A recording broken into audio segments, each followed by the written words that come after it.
안녕하세요. 자, 오늘은 우리가 매일같이 벌고 쓰는 돈과 일에 대해 좀 근본적인 이야기를 해볼까 합니다. 여러분이 받는 월급 명세서에 찍힌 그 숫자, 어쩌면 그 진짜 가치는 우리가 생각하는 것과 전혀 다를 수도 모릅니다. 바로 시작해보죠. 이런 상상으로 한번 시작해볼까요? 만약 여러분이 돈이 가득 든 가방을 들고 무인도에 혼자 뚝 떨어졌다고 생각해보세요. 그 돈, 과연 무슨 소용이 있을까요? 아마 휴지 조각만도 못할 겁니다. 바로 이 간단한 질문 속에 오늘 우리가 할 이야기의 모든 핵심이 담겨 있습니다. 우리는 흔히 돈을 무슨 뭐든지 다 할 수 있는 마법 지팡이처럼 여기잖아요. 하지만 사실 돈의 진짜 정체는 그게 아닙니다. 돈은 마법이 아니라 일종의 사회적인 도구라고 봐야 해요. 즉, 사람들끼리 모여 사는 이 사회 안에서만 가치를 갖는다는 뜻이죠. 결국 돈이란 건 서로에게 필요한 가치를 교환하기 위해 우리가 만든 약속이니까요.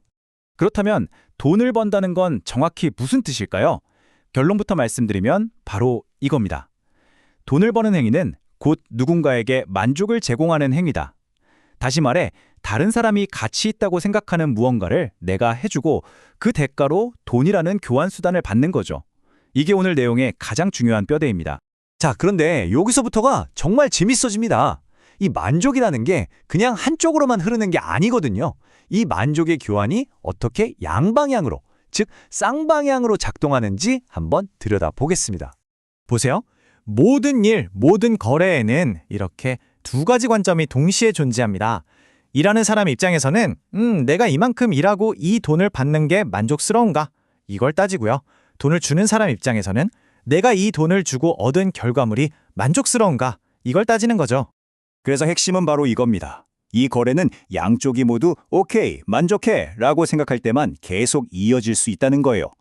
만약에 일하는 사람이 딴 데 가면 이거보다 더 받을 수 있는데? 라고 생각하거나 반대로 고용주가 이 돈이면 더 잘하는 사람 얼마든지 구할 수 있겠는데? 라고 생각하는 순간 그 관계는 깨지게 되는 겁니다.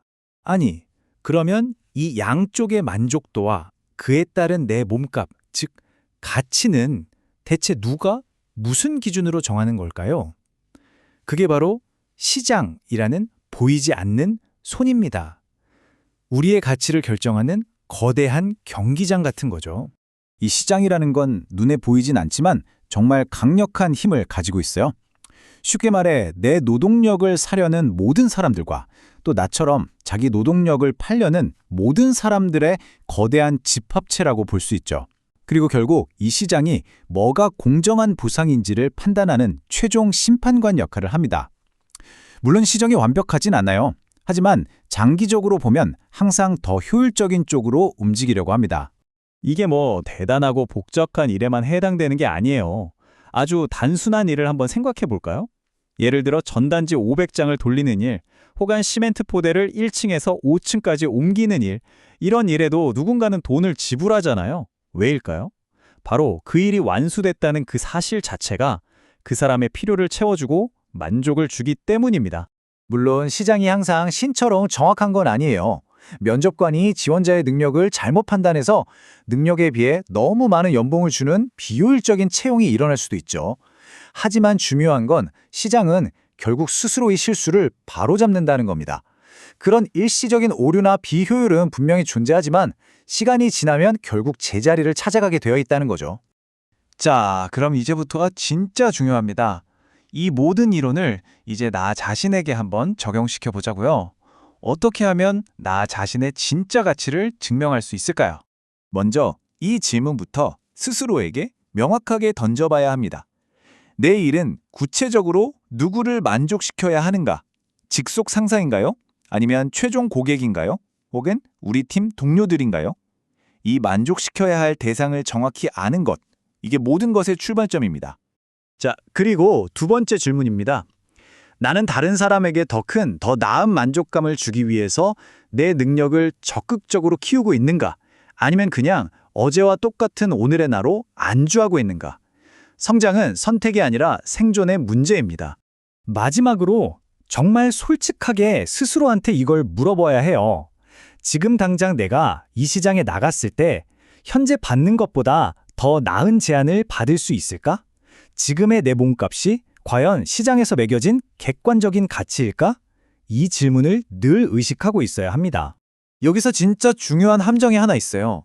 바로 내가 가진 지식과 기술이 지금 이 회사의 울타리를 벗어나서도 과연 가치가 있을까 하는 점입니다. 예를 들어 한 조직에서 10년간 공무원으로 일하면서 쌓은 전문 지식과 노하우, 이게 과연 일반 시장에 나왔을 때 얼마나 높은 가치로 인정받을 수 있을까요? 여러분의 지식은 어떤가요? 이 부분을 아주 냉정하게 생각해 봐야 합니다. 자, 그럼 지금까지의 모든 걸 종합해서 진짜 성공적인 커리어를 만들어가는 프로들은 어떤 관점을 가지고 있는지 한번 깔끔하게 정리해 보겠습니다. 진짜 프로의 마인드셋은 이렇습니다. 첫째, 내일이 단순히 돈만 보는 게 아니라 사람들과의 관계, 사회적인 기여의 일부라는 걸 이해합니다. 둘째, 보이지 않는 시장이 항상 내 가치를 평가하고 있다는 걸 잊지 않죠. 그래서 셋째, 자연스럽게 나에게 돈을 주는 사람의 만족에 집중하게 됩니다. 그리고 마지막으로 나 자신 역시 그 보상에 만족하고 있는지 끊임없이 되돌아보는 겁니다. 오늘 이 긴 이야기의 결론을 딱 한 문장으로 압축하면 바로 이겁니다. 내 노동에 돈을 지불하는 사람에게는 반드시 만족을 줘야 한다. 이 문장 하나만은 꼭 가슴에 새겨두세요. 이게 바로 프로페셔널리즘의 심장입니다. 그럼 마지막으로 이 질문을 여러분께 던지면서 마무리하겠습니다. 여러분이 시장에 제공하는 그 만족의 가치는 얼마입니까? 그리고 여러분은 그 대가에 진심으로 만족하고 계신가요? 이 질문에 대한 답을 찾아가는 여정이 바로 여러분의 커리어를 완전히 다른 차원으로 이끌어줄 겁니다.